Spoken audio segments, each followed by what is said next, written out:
तत्सवितुर्वरेण्यं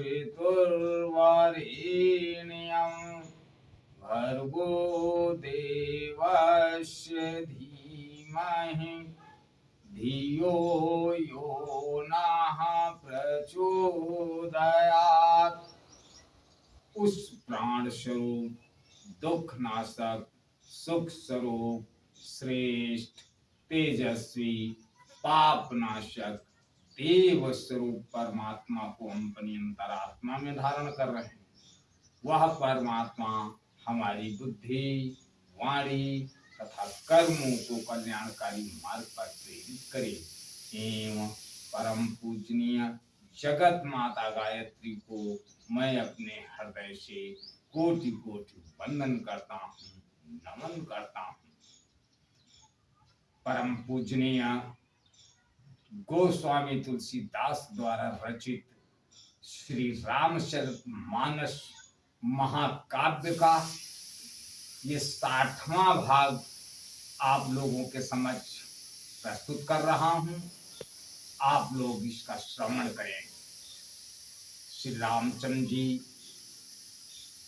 भगवान शिव को समझाते हैं कि पार्वती से आप विवाह कर लें। पार्वती अब हर तरह से विवाह के योग्य हो गई है।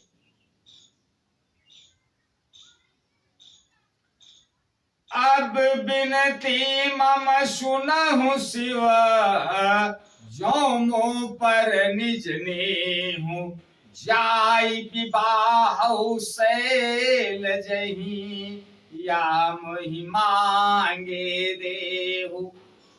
फिर उन्होंने शिव जी से कहा कि हे शिव जी, यदि मुझ पर आपका स्नेह है तो आप मेरी विनती सुनिए, मुझे यह मांगे दीजिए कि आप जाकर पार्वती के साथ विवाह कर लें।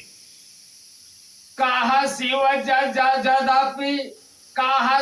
जदपि उचित यस नाही, नाथ बचन पुनि मेटि न जाही। और सिर धरि आयसु करिय तुम्हारा, परम धर्म या नाथ हमारा।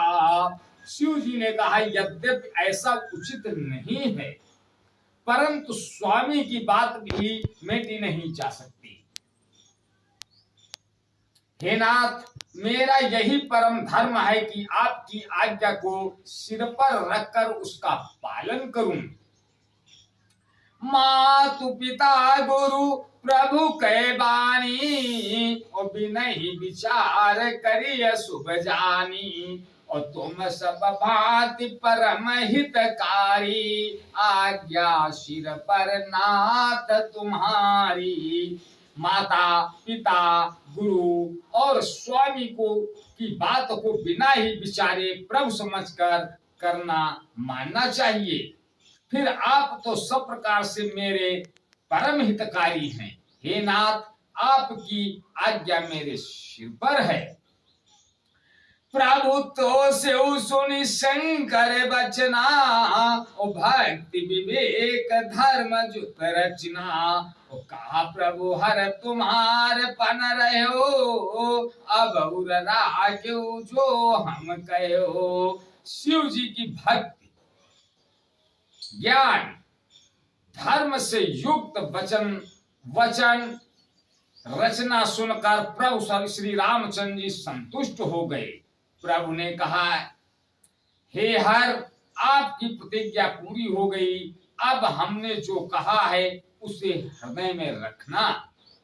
अंतर्धान भय सभाखी, ओ शंकर सुई मूरति उर राखी।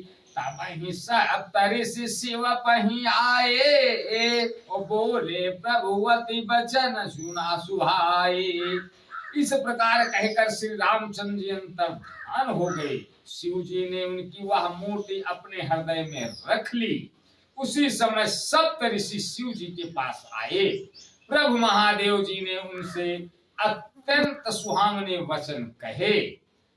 पार्वती पहि जाई तुम प्रेम परीक्षा ले हो, गिरहि प्रेरि पठयो भवन तोरी करो संदेहो। आप लोग पार्वती के पास जाकर उनके प्रेम की परीक्षा लीजिए और हिमाचल को कहकर उन्हें पार्वती को लिवा लाने के लिए भेजिए तथा पार्वती को भिजवाइए और उनके स्नेह को दूर कीजिए। आज बस यहीं तक। अगले भाग में, तब तक के लिए जय श्री राम।